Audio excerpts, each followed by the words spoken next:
بسم الله الرحمن الرحيم. عن أبي سعيد رضي الله تعالى عنه قال قال رسول الله صلى الله تعالى عليه وسلم الحسن والحسين سيدا شباب أهل الجنة. الحدیث رواہ احمد۔ نبی کریم صلی اللہ علیہ وسلم نے ارشاد فرمایا، حسن اور حسین یہ دونوں جنتی نوجوانوں کے سردار ہیں۔ دوستو، حسنین کریمین کے فضائل کا ذکر کیا جا رہا ہے۔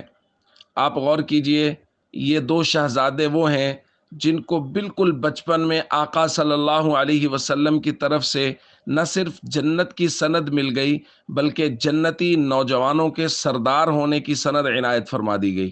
لیکن اس کے باوجود آپ حسنین کریمین کی زندگیوں کو پڑھتے جائیے، فرائض ارکان اسلام، نوافل سنن و مستحبات، اخلاقیات، صدقات واجبہ نافلہ، ان کی زندگی بھرپور تھی اسلامی تمام تر اقدار کے ساتھ۔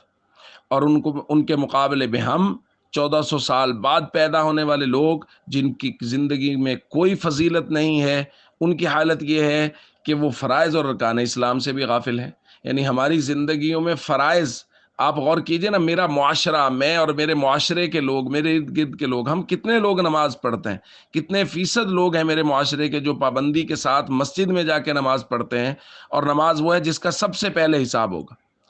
تو دوستو، حسنین کریمین سے محبت کا جو بنیادی تقاضا ہے وہ یہ ہے کہ ہم ان کی سیرت کو اپنائیں، ان کے کردار کو اپنائیں، اور دیکھیں کہ حسنین کریمین نے زندگی کیسے گزاری ہے۔ آقا صلی اللہ علیہ وسلم کے طریقے کے مطابق انہوں نے ساری زندگی گزاری، اور ہمیں یہ درس دے گئے کہ اگر سیدنا حسین رضی اللہ تعالیٰ عنہ کی کربلا کی وادیوں میں تمام تر مشکلات کے باوجود نماز نہیں گئی تو پھر یہ امتی کس منہ سے نماز چھوڑ کے حسنین کریمین کا دم بھرتا ہے اور ان کا نام لیتا ہے؟